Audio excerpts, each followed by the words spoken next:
Welcome to the House of Fi. At the House of Fi, we inspire and encourage families of all shapes and demographics to achieve financial independence.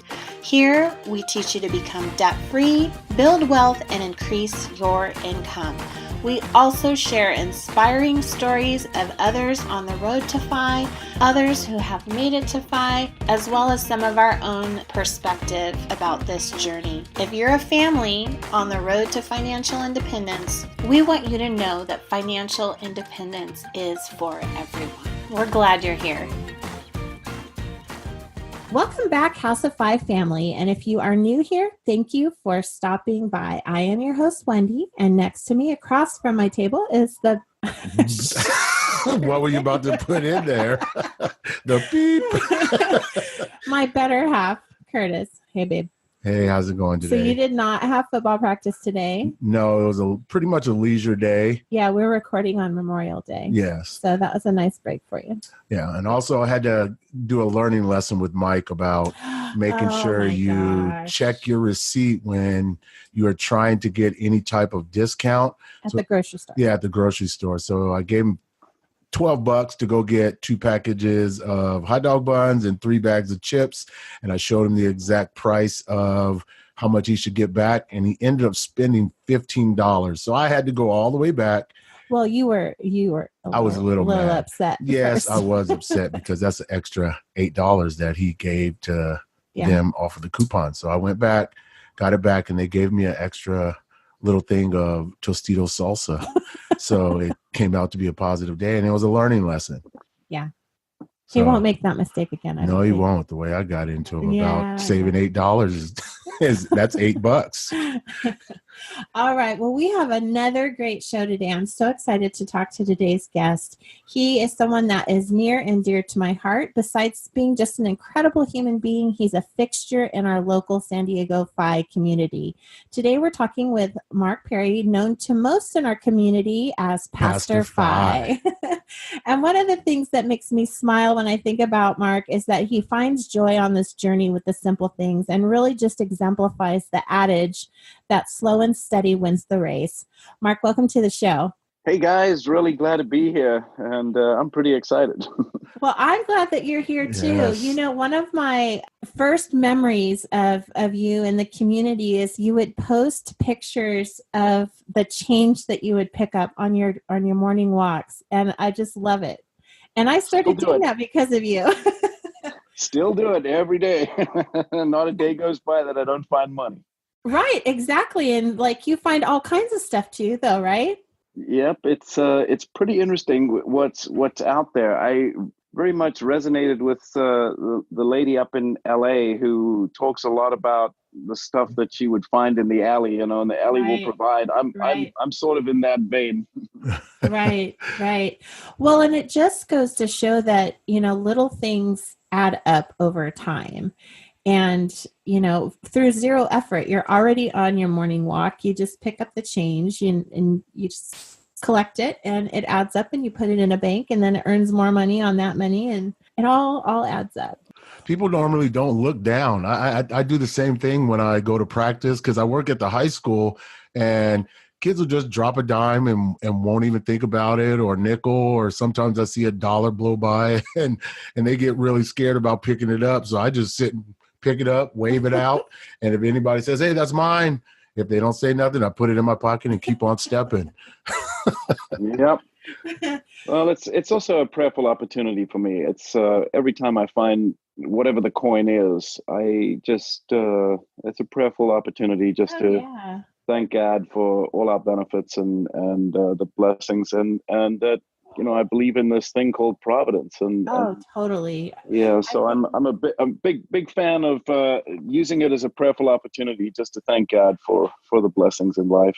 We have found that so many times in our life, not just things like picking up, change and stuff, but there'll be times, multiple times over our lives where we have, needed something and a check will appear in the mail, and it covers basically what we need. We had something like that happen very recently, and it wasn't a small sum. It was a very big sum. And it's like, the first thing is like, thank you, Jesus.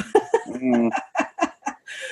Oh, well, Mark, what I wanted to talk about today, and what I love about your story is that you and your family, you have a family of 6, right? 4 children? That's correct. So Right. I have, well, I refer to them as meenagers. I have a 17, a 15, and my twins are 13. So we got a house full of meenagers, but and most of the time it's chaotic, and I love every minute of it. I mean, Yeah. it's really interesting to be on a fire journey with a fairly large family in Southern California, and pretty much on one salary. I guess we can talk more about that in a minute, but it's a blast, you know.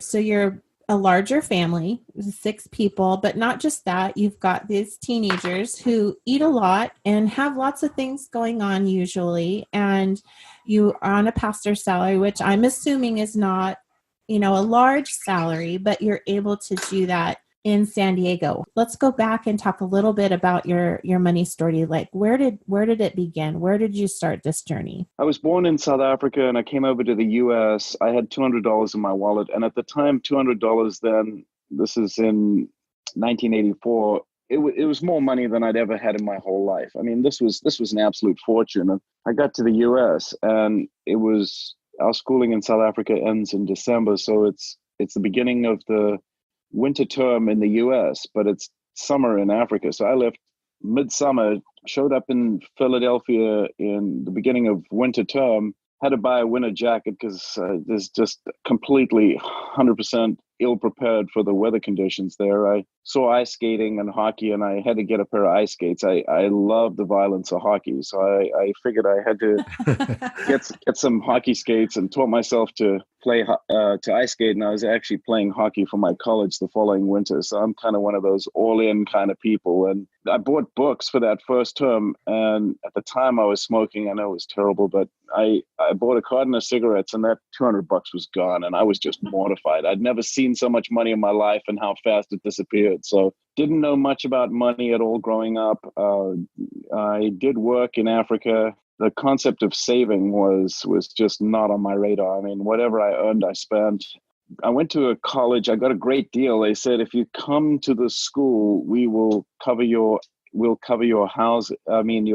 tuition, which they did. So I had to pay for housing and other sundry items, but I was really, really grateful that graduated eventually with 7 years of college with no student debt, and that was huge. So can we pause just there? I think Kurt sure. has a question about that. Yeah. So was this trying to get back to how you got your college tuition paid? You said they covered it, but what process did you go through for them to pay your full tuition? I went to a small Christian college in Philadelphia, and they actually offered myself a deal for the tuition, and the details are kind of sketchy. I mean, this is over 30 years now. I can't even remember precisely the way that worked. I had to do a fair amount of scholarship work on campus. So I did 2 8-hour full scholarship working on campus for that stuff.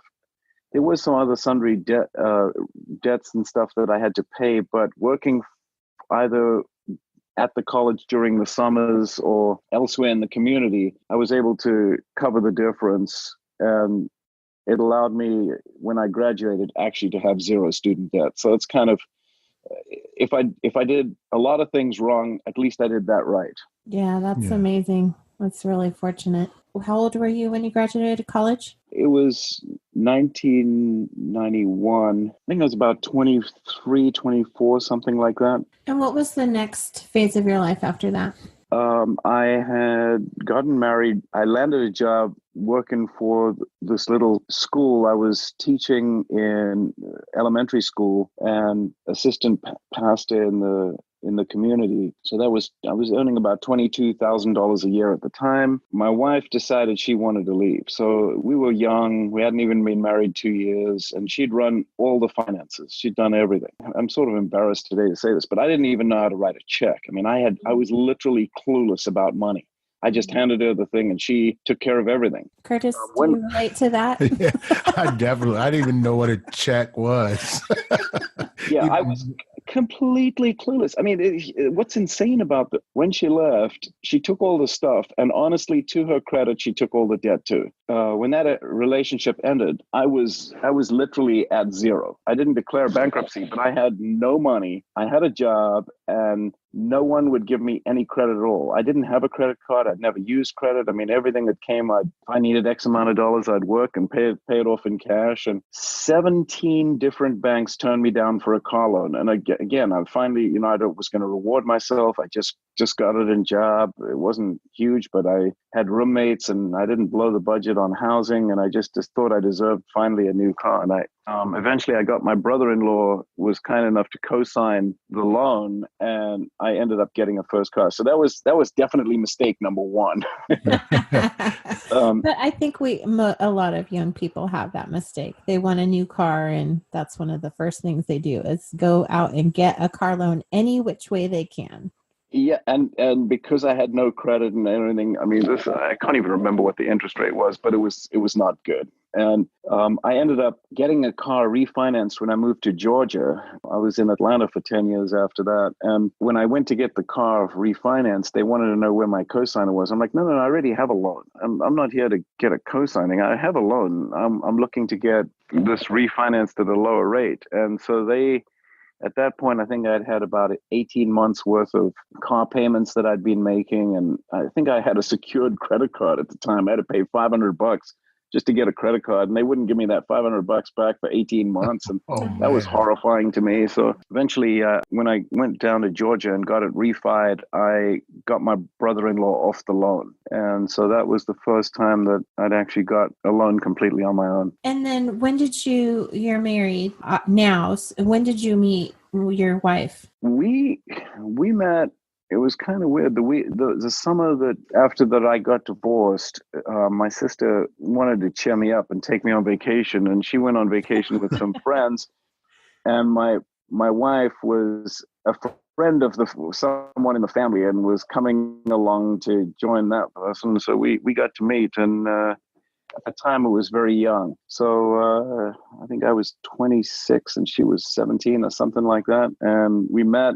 And I liked her, but of course I was way old. She had no interest in me. And but everyone else was married. So on this little vacation in Virginia, we got to spend some time together. I spent a lot of time moping around fishing. I was pretty depressed, and she thought I was sort of thoughtful and philosophical, and what I really was depressed. But anyway, so the following year I never went on the vacation, and the girls sent me a picture of this old fat dude sitting on a chair with these two beautiful young ladies beside him. They just said, "Oh, we miss you this year." And I don't know, it was a crazy set of circumstances. So it was a couple of years later, she was going to Temple University, and then we met one day. I went back to Philadelphia to the school the college that I went to. There was a high school attached to this little church community, and I was at the high school football game, and she was walking across the field, and we just stopped and had a conversation and started dating from then. And kind of weird, but the rest is history. Yeah, being together over 20 years, married over 20 years, and we actually got into financial wedlock long before we got married. I co-signed a car loan for her when she moved down to Georgia, and we ended up buying a house together before we got married. During that time, were you still financially maybe uneducated, illiterate? Okay, so where my path started, like after the divorce, I really didn't know what I was going to do, and I really was depressed. I mean, I don't believe anyone grows up with like a goal to get divorced. It's not, I'm going to live in this nice house with this nice picket fence and I'm going to get divorced. It's just not on the radar. And I was really questioning my faith in God. I was trying to figure out what God wanted me to do, why, and even contemplating maybe going back to Africa. And so I was pretty sick in Philadelphia. I'm lying on a couch. There was 4 of us that had rented this house, and I was so sick I couldn't even really get up. I was just completely miserable. And this is back in the days before they had remote controls. And my roommates had left the TV on. And I woke up and it was PBS. And then there's this guy starting to talk about finance. And I'm like, are you kidding? Why couldn't they have put it on some show that I would at least had some enjoyment in? And After a little bit of time, it was a Canadian guy. His name's Dave Chilton. He wrote a book called The Wealthy Barber, and he was talking at the time about mutual funds. And I had zero interest in this thing, but I'm so sick I couldn't get up and turn off the TV or anything. I'm just like this slug on the couch, completely miserable, and nothing to do but to focus on this stupid show. And after about 45 minutes, it was a 2-hour PBS special on this guy. At that time, like mutual funds were just starting to really get some notoriety and stuff. And after 45 minutes, I found myself going, that's kind of cool. And when the show ended, I was kind of disappointed. And then they said, we got great news. There's going to be a second series where we have follow-up stuff. And at this point, I was pretty excited.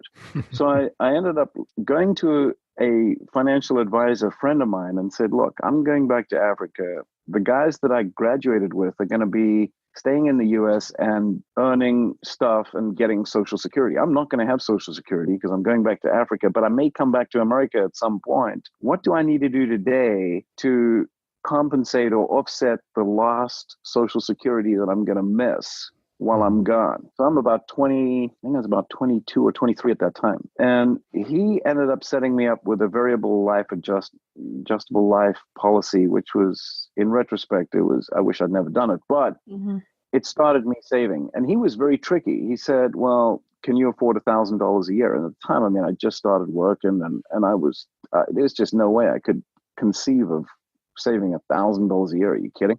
Right. And he said, all right, how about $83.33 a month? And I thought, well, I don't know, man. That's me. He said, all right, I'll make it really easy. How about $21 a week? Can you do that?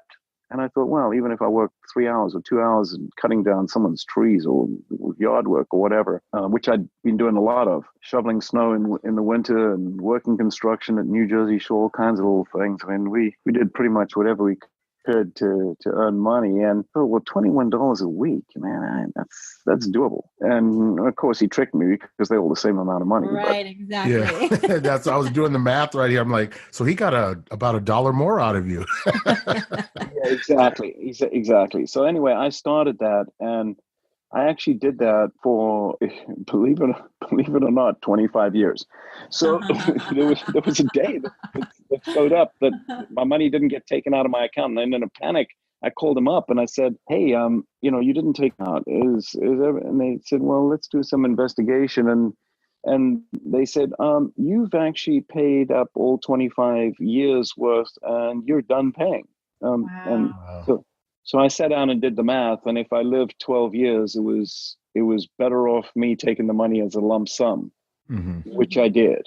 Right. And of course, I had to pay, at that point, it was about 40, for 25 years worth of stuff. It was a horrible investment, but I had put in $25,000 of my post-tax money, and I think the policy was worth like 43 or something, 44,000, say, which I had to pay taxes on that gain. And I figured out a way to somewhat protect those taxes. I figured out a way to squirrel that. We can talk more about that in a minute. I wonder if in like the history of people with those type of life insurance policies, like what percentage actually follow through. I would venture that you're maybe a very small percentage. Yeah. And well, what was good is this really was the beginning of my financial education. I mean, I have definitely made so many mistakes along the way. But today, in round numbers, my salary is $70,000. So and I've been working for the same organization for about 30 years. So I have a much more of a traditional path to FI. But if we started at 22 and ended at 70, and I only recently started making that. So I've never had the six-figure income. We made the decision when my wife, we were earning about $100,000 in Atlanta, Georgia. When we moved to California, we actually decided that it was much more important for us to really focus on family. And so my wife quit her job, which from a financial point of view, the optimum way would not have gone that route. She quit her job, became the full-time stay-at-home mom. We ended up having the first child in Atlanta, came to California, and then had the other three kids here. So, and then everything was on my salary. How long have you been here? 17 years. 17 years. Yeah, so this is actually the only my eldest son is about to turn 18. He was not quite 1 year old when we moved, but this really is the only home they've ever known. So When you moved from Georgia to here, did you have debt at that point? I did. I'm grateful to say I got really smart about credit card debt very early on. When I was single and before my wife and I got married, found like Columbia House Records things, get all those CDs or whatever. And I ended up blowing a whole bunch of money on credit cards and quickly realized, okay, this was a mistake. So I paid off my credit cards, and then I've pretty much lived credit card debt free for 25 years. So whatever we put on our credit card, I'm a big fan of the points thing and the frequent flyer everywhere. And so I put everything on credit cards, but I make sure I pay every single thing off every single month. And I've done that for almost 3 decades now. Mm-hmm. So, I did have car loans. I continue to make mistakes by buying the new car every 3-4 years. I just go trade in my car and take on another thing and say, well, it's only $25 or $30 or $50 more a month. So, and I get to drive this nice new car. And I did that pretty much over and over again for about 12 years. So I squandered a lot of opportunity there. But on the other side of the equation, I took some advantage of the church's 403B plan. So the 403B is basically the non-profit version of a 401k. Unlike your better half, Curtis, I don't have access to the 457. I wish I did. I mean, I sit there and drool over that. I got a lot of jealousy. The 403B, I was putting away about 10 to 15%. What happened, I was making these contributions to the 403B. And as life situations happened, my wife quit her job. We had our first child. I cut back on my contributions to the 403B, which was a horrible mistake. I mean, I wish I'd never done that, but I did. And that 403B was my primary source of savings at the time. I was kind of patting myself on the back because I was doing the 10 to 15%, and then I did cut back. But I also figured like, okay, I'm still putting in the $83.33 a month to this variable adjustable life thing. And I had a tiny little bit of money in the bank, but nothing really to write home about. It would be a few $100s. I was still spending pretty much everything else on just stuff. And inside the 403B, it took me 10 years to save my first $25,000. And I was actually pretty excited about that because for me, it was a lot of money at that time. And I was kind of patting myself on the back and saying, well, at least I have this, at the time, recommended, you should be saving 5 to 10% of your whatever. And so I was doing that. And if I could go back and do it again, that number should have been a whole lot higher. Right.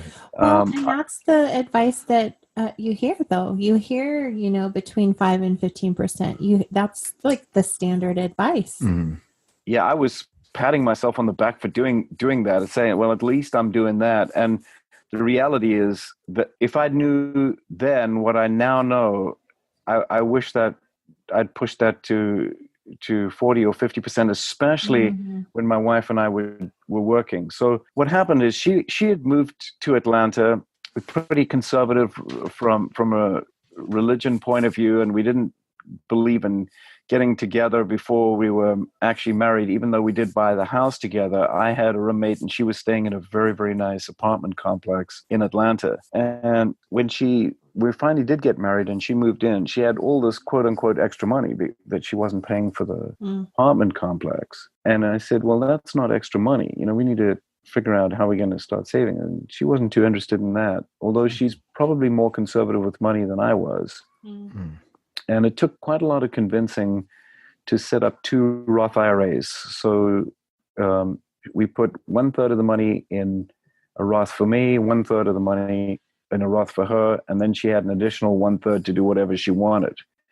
And so I actually started my Roth IRA at that time. And again, I'm patting myself on the back, thinking how good I was actually doing. And truly, I wish I'd done more, because if there's anything I can tell anyone, man, the power of compound interest is just huge. And the longer it's there and growing and working for you, the better off you are. But that's what we did, and it's what happened, and I can't go back and change it. A big thing that I'm doing with my kids, like every one of my kids today has a Roth IRA. When they work, I fully fund them. I tell them, you're never going to get this again. But if my daughter goes out and babysits and earns $25, she gets to keep her $25, and I fund her Roth IRA. The same with my other kids. If I can help anyone else with my failings, then so much is the better. You know, my great thing in life is how can we go through this thing without sitting here worrying about money? And I got to tell you, even with all my mistakes today, I'm a very, very ordinary guy living in an extraordinary life. We actually had a home. It's the last part of the debt in Atlanta. I had a home. The first home was $98,000. The congregation was moving from one part of Atlanta to another. So when they moved, it made more sense that I moved geographically closer to where the church was going to go. And so we sold that house. We made, I don't know, $15,000 or $20,000. It wasn't a killing or anything. And I was able, because I'd gotten the loan through my church at 5% then, it was a great deal. This was about 1998, I think. They were willing to roll over the exact same loan that I had for the first house into the second house. But because I sold, let's say, for 120 and I bought for 135, I paid the difference in cash and then kept the loan the exact same thing that it was. And in Atlanta at the time, my mortgage plus property taxes was $550 a month. And so I literally had 3 different financial advisors say, Mark, do not move to California. You're committing financial suicide. My wife, what we should have done if we were going for a complete optimum path, I should have quit my job, become the full-time stay-home dad. She should have continued to work because she had a great job working for Georgia Pacific in IT. I mean, she definitely had the far better earning capacity of the two of us. And we should never have left Georgia. And instead, we did the exact opposite of all of that. She quit her job. I carried on working, and we moved to Southern California. We can relate. Yes. We can totally relate. The only reason we were able to do this, because my salary was not going to be going up. I mean, it's kind of set. We have a pay scale, and you just fall into place depending on your years of service. And when I met with the pastoral search committee here in San Diego, I showed them the home that I was leaving in Georgia. I said, look, this is the house. It's a very nice 3-bedroom in a very nice subdivision with buried utilities. And, here's my mortgage plus property taxes is $550 a month. I'm going to come here to Southern California and basically go broke. It's going to take, a significant portion of my salary just to live in this house. And they said, well, what happens if we give you housing? And I said, well, what do you mean about that? What does that mean? And they said, well, we own this house. You can stay there and just cover the utilities. And then I said, well, then it's a done deal. So I did negotiate housing. And so for the last 17 years, I've lived in Southern California without a house payment or a rent payment.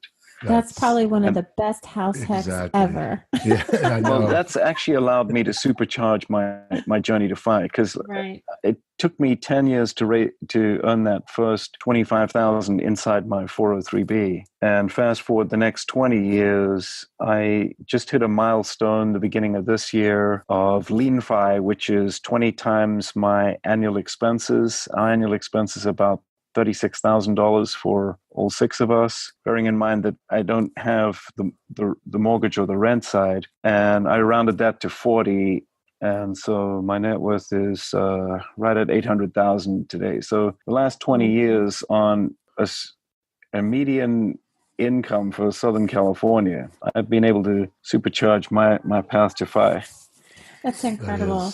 So when did you become aware of the fire community, and what sort of changes happened because of that? Okay, that's a very interesting question. Again, it seems to me every time I get really sick or incapacitated in some way, I have a new insight into financial independence. I had a significant surgery, and I was laid up for 2 weeks. And I'm going to give a shout out to my local buddy here in San Diego, Joel Larrabee. He's also part of our San Diego Choose FI group. And he had said to me, Mark, you might be interested in this podcast called Choose FI. I'm like, oh man, I don't think I'm going to be interested in that at all. all. And he's like, no, I think you might get some benefit out of it. And he says, there's this other thing called Mr. Money Mustache. And I thought that sounded absolutely stupid. So I was going to ignore that. And so I'd finished watching some show. I can't even remember, some series on Netflix that I was binge watching, and I was laying around and I thought, all right, fine. I actually downloaded for the first time a pod capturer and found ChooseFi and listened to the first 2 episodes, which I wasn't too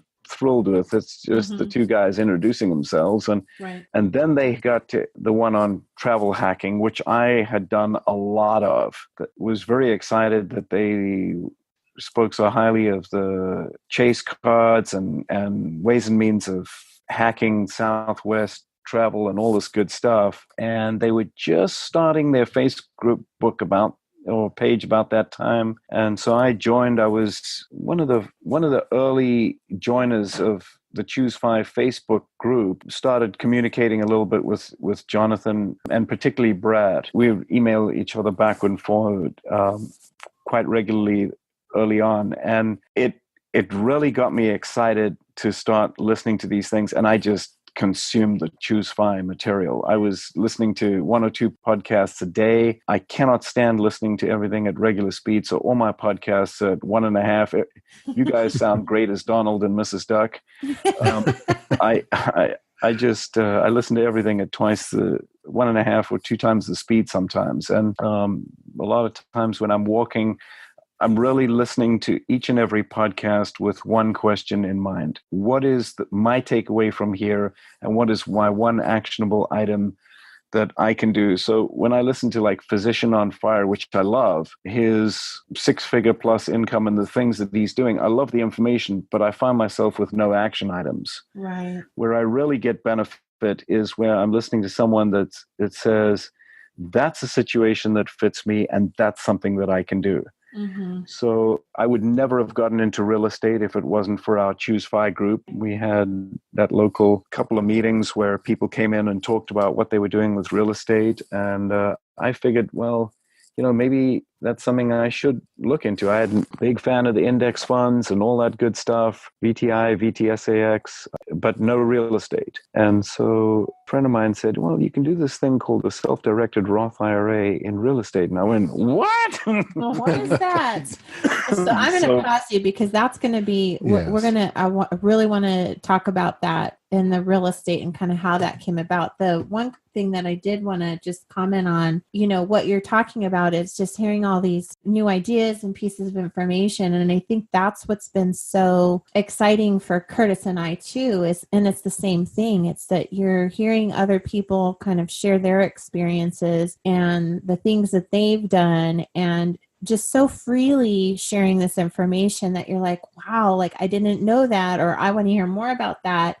And you do these deep dives and you like a whole new world opens up, which is just so incredible. And you and I both have glommed onto the real estate stuff, and I'm excited to talk more about that with you. Just wanted to follow up because, mine started listening to ChooseFi, and it was a little bit apprehensive at the start, but as we went along and we're in this process of trying to get our house sold and thinking about investment properties ourselves. Now I'm diving in more. I sat and told Wendy, we're all in or all out. So either you do it and we get the debt paid off and go from there. As you're going through, you're learning, before you hit the 5 movement, you've learned how to accumulate some of your wealth and starting to do some of your savings as you went along up to this point. And now it looks like you're in this sort of transition period of, well, how can I optimize or maximize what I have, which I love. So let's talk about the group a little bit and how that came about. So in our local meetup group, we meet monthly, and both Pastor Mark and I are admins in the group, but one of the other backbones of our admin team is Jennifer, and she's been so wonderful about bringing in speakers to our local meetups to talk about certain topics. And it must have been a year or so ago, and she brought in real estate investors and all different types of real estate investors. And one of them had a out-of-state rental property portfolio, and he talked about how he was able to do that. and kind of the methods he used and what his successes were. So let's talk about that a little bit. What was your takeaway from the speaker's information and what got you so excited about it? Well, the interesting thing is that particular speaker and I were friends long before I ever got involved in the Choose FI community. He and I have been friends for quite some time, and he'd been telling me about, or encouraging me to maybe think about real estate. And I was like, yeah. I like stock market. I like index funds, and I was very comfortable in that environment. Like, I've had self-directed everything for years. My brokerage accounts, my Roth IRAs, all this stuff. And I felt so comfortable with it that I dismissed, and it's kind of a little bit of a contempt there prior to me getting into the real estate side of it. And after he gave his talk, I suddenly realized I'm probably missing out on something here. And I, just to bounce back to something earlier that you said, talking about this talent stack thing, I don't think we necessarily have to become the expert or to build the stack ourselves. Like, there's an incredible value in learning from the stack that other people have. Yeah. And that was the case in this. Like, I didn't know anything about real estate. It's just not an area of my expertise. I don't really have the time to find the house. I don't have the time for any of this. And so he said, well, what I'd be willing to do is help you do all that stuff. You're going to have to pay a small percentage for me to help you with that, but you'll essentially get my team. And that for me was the benefit. I didn't have to go out and find a great property manager or someone that knew it, the really good guys who are going to fix my plumbing if it goes south, or I didn't have to figure out how is the money going to get transferred, how's this all going to take place. He said, essentially, you're getting my team. You're going to have the real estate agents, you're going to have the closing people, and I thought, okay, I will experiment. And so I transferred my Roth IRA from stocks in Vanguard to another company. I happened to use a company that was local at the time. They've since moved to Oakland, but called Entrust. And what they do is a Roth IRA in things other than stocks and bonds. So you can invest in a racehorse or precious metals or real estate. And so I opened the account with them. There is a small management fee every year, and they do charge for all kinds of things every time they cut a check and whatever. So I moved funds over and purchased a place outright for about $20,000. And that's impossible, Mark. You cannot buy a house for $20,000. No. Not in Southern California. No. But so this is in the Midwest, and the house actually needed about $5,000 worth of work. And so what the real estate agent said was, don't drop the price to $15,000. Keep it at $20,000. You really want that value, and I will negotiate with a seller to put $5,000 into an escrow account and take care of all this stuff. And I'm just thinking, there's no way that's going to work. I mean, who does that? Right. And this lady, she wasn't only the real estate agent, but she's also one of my property managers.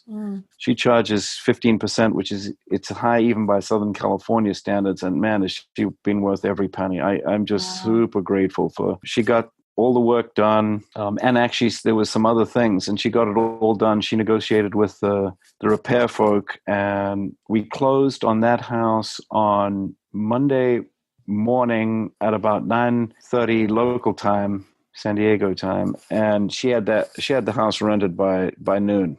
Wow. I mean, so I was just ridiculously grateful. She went way overboard getting this place up and running.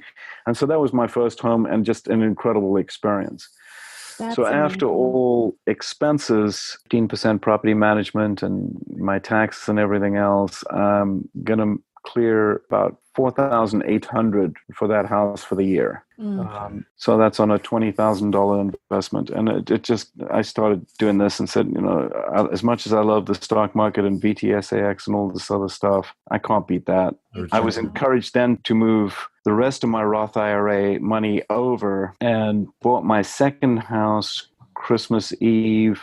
We closed on that. That was a 2-bedroom for $12,000. Is there any rehab into the one you just bought? Yeah, that one was actually pretty significant. I had to put in an additional $5,000 into that. It needed it needed quite a lot of work, and it took a lot longer to get a renter in because of the nature of the work that had to happen. That property I have 17,000 into it, and it's generating me about $4,000 a year going forward. So there's a renter in there now, and I'm looking at having to put in probably another $4,000 in January, because it does need a new roof. And that's stunning to me too, that you can actually get a roof for $4,000. But yeah.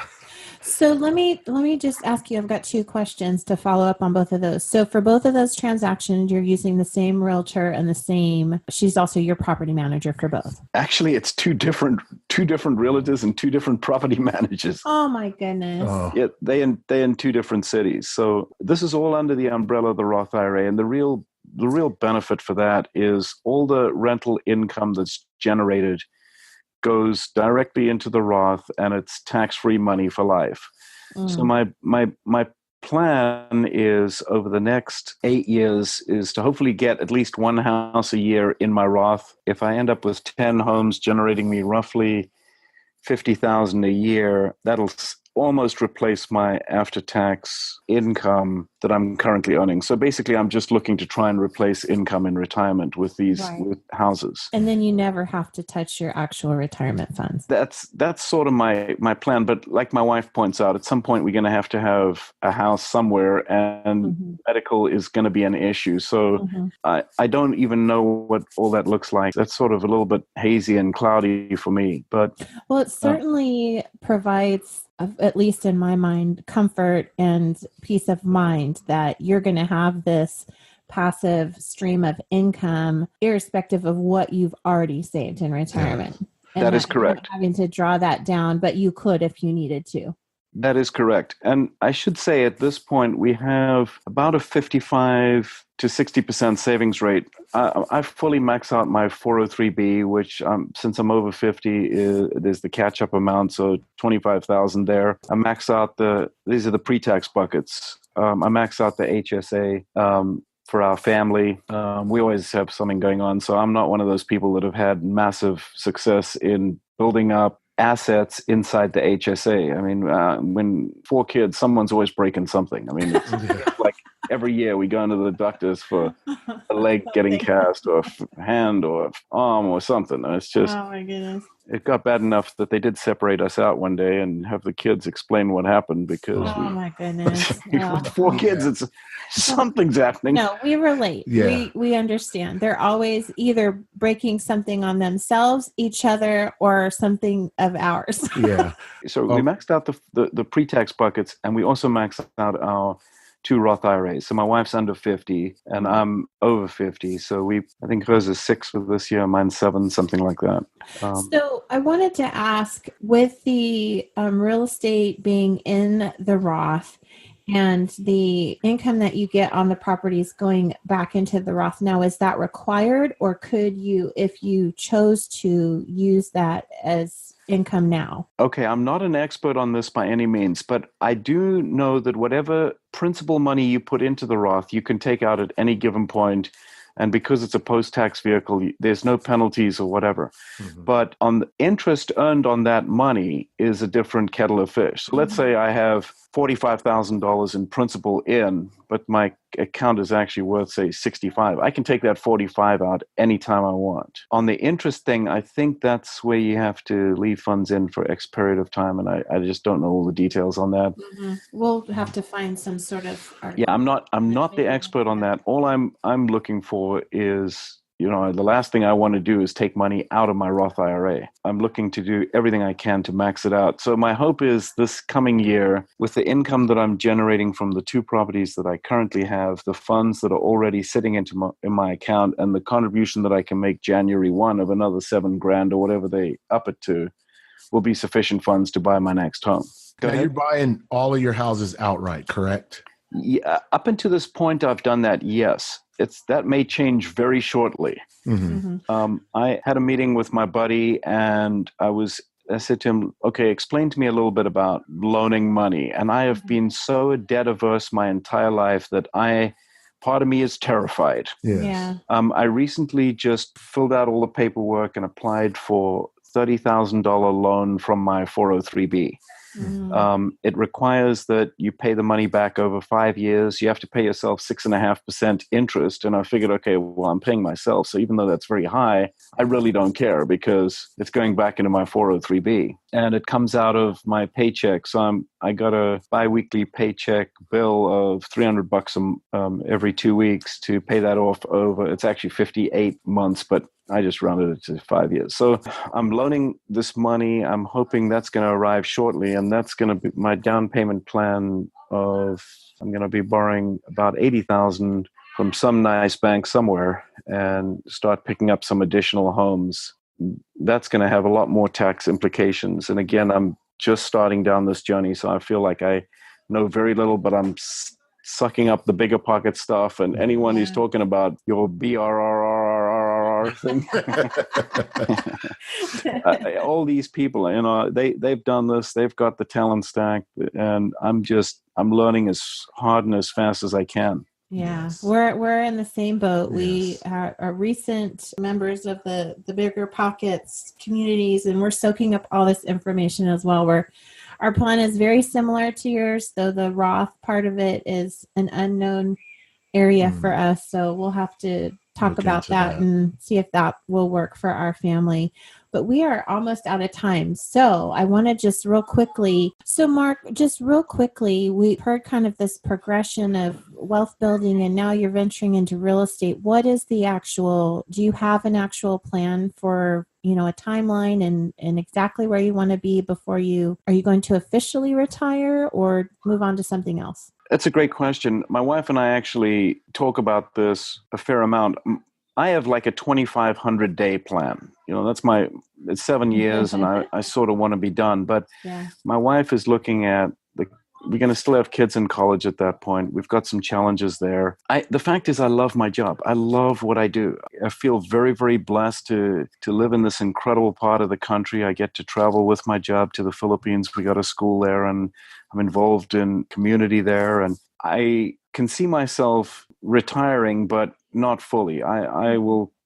I think I'll always do something to try and help the lives of other people a little bit better. But my wife is more concerned with what we're going to do medically and what we're going to do for housing in the interim. I'm sure we'll figure that out in time, but I want to give one shout out for the dual enrollment thing. If you have the capacity to get your kids enrolled in high school, in some community college, and get them starting to take advantage of that, I can't say enough of it. My eldest son has got 28 college credits.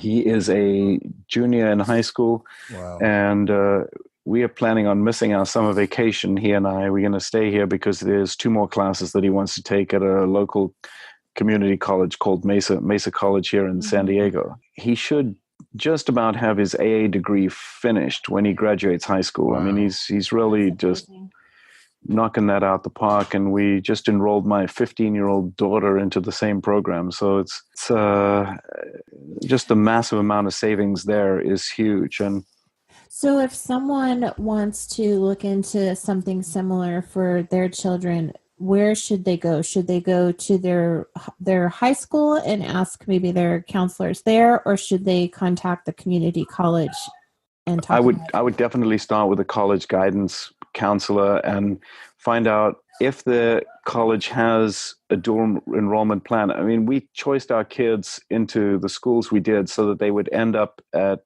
Kearney High School, which has this incredible relationship with the local community college. And I would suggest finding a high school that has a program like that and to enroll into it as early as you can. And the amazing thing is these college classes are primarily offered to the seniors first and then the juniors. But if there are not enough of those students interested or taking those classes, they do open it up to sophomores. And that's what happened with my son. He started college in his sophomore year, and probably my daughter will be starting her college credits this coming year as a sophomore as well. So it's definitely look into the high schools and see what kind of colleges or community colleges around and if they have a connection with them. That's a great tip. That's a quick, actionable tip for parents. Now we're all thinking about graduation. It's that time of year, and got these little ones growing up. So those Yeah. are the good things to look out for. It's a big savings and it's a time saver as well. Well, Mark, we are just about out of time and we are ready for the final questions if you are. So the first question is, what was one lesson that you learned about money or finances, good or bad, growing up that you have carried over into your FIRE journey? I didn't really have any education.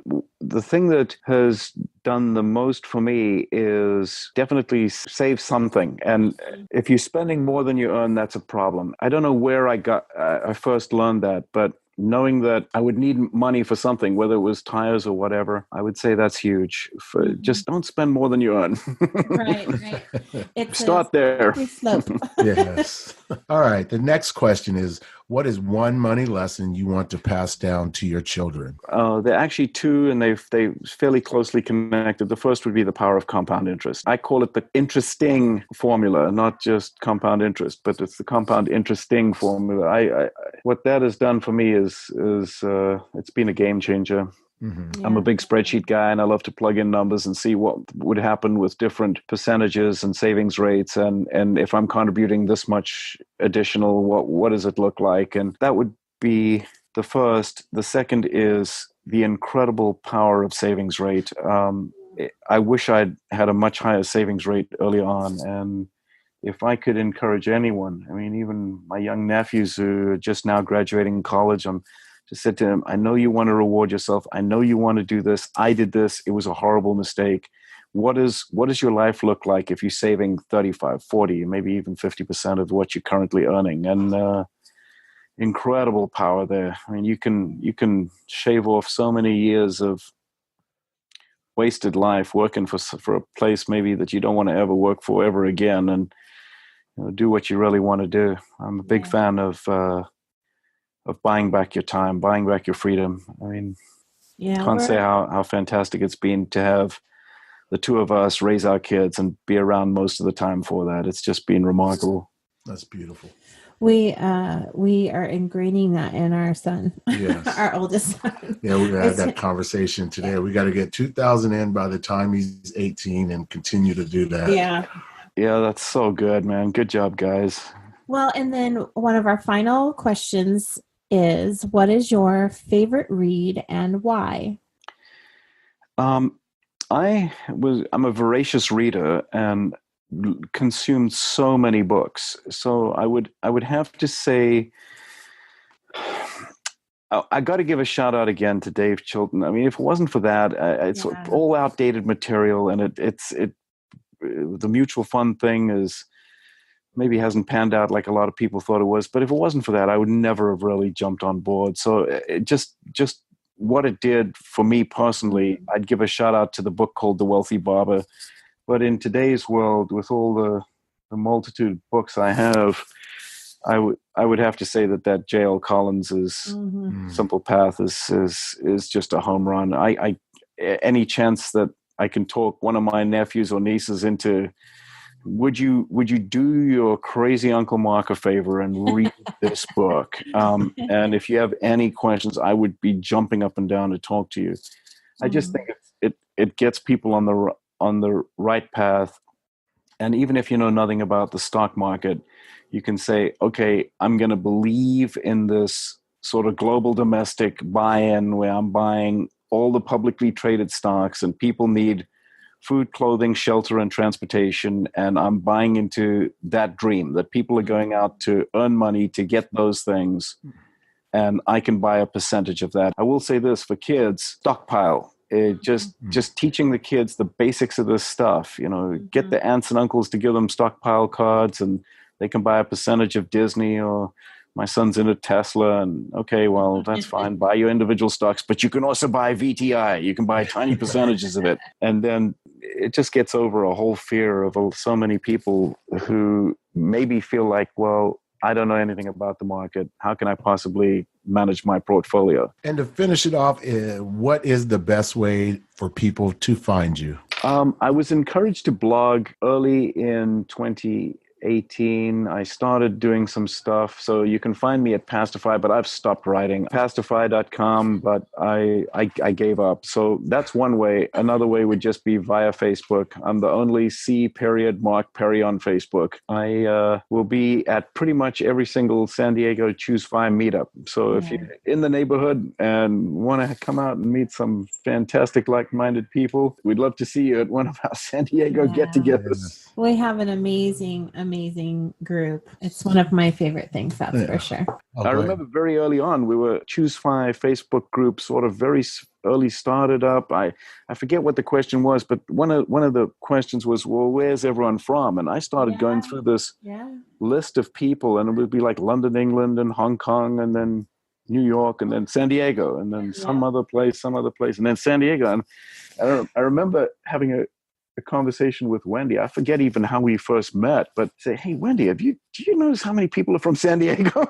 It kind of happened organically, and I think that that our group was one of the major catalysts for now all of the local groups all over the place, and it was kind of this organic thing that happened. You would find somebody that was in San Diego, and then you would say, hey, this person's from San Diego, and then I would friend request them, and I would tell Jennifer, and it was started kind of evolving. It was so cool. And at our first meeting we had maybe 15 to 20 people, and then now we have to rent out a library and have like 15 to 100 people. It's nuts. It's wonderful. The group itself is like 900 people now, which is well, I'm also super excited because the documentary Playing with Fire is coming out, and we get to see it here in San Diego. It's this weekend.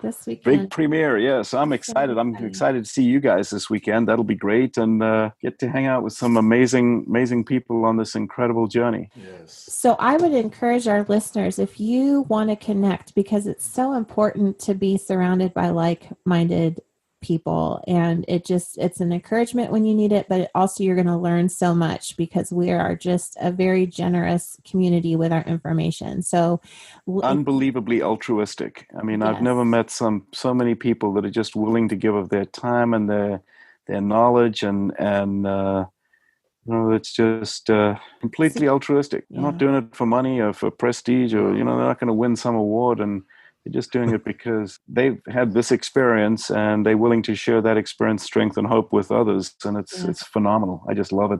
So just you can do a search and find your city.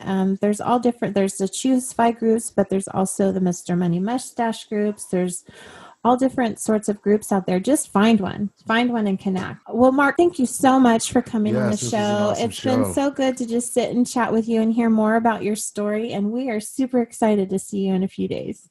All right. Lots of love, guys. And thank you very much. It was absolute fun for me too. That was an awesome show. I love Mark. Yes. He's so nice. Pastor Fi. I love that name. It reminds me of something. What? I don't know. Like a song. Testify. Or maybe that's it. Ratify. All right, everyone. Well, we have just a couple announcements. Podcasters U is open for enrollment, and we will be starting classes on June 6th. You can still sign up for a discount. You can find that on the website under the courses tab. You have a podcast idea and you want to launch it, this course will take you from concept to launch in 6 weeks. We would love to see you in class. If you're ready to get your finances in order, we have a really cool 7-step money foundations course for you.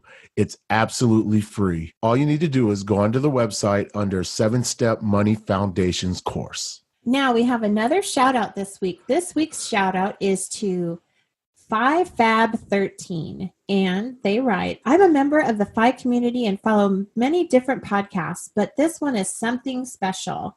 They do a great job of covering FI basics while also sharing tips that make FI feel more attainable and realistic for families. And I can't wait for more.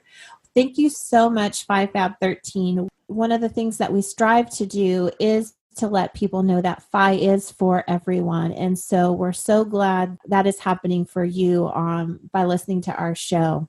Well, we hoped you enjoyed the show. and stop back over to our house next week. We're going to have some more awesome conversations, and we want you to be a part of it. Thank you for listening. We were glad you were here.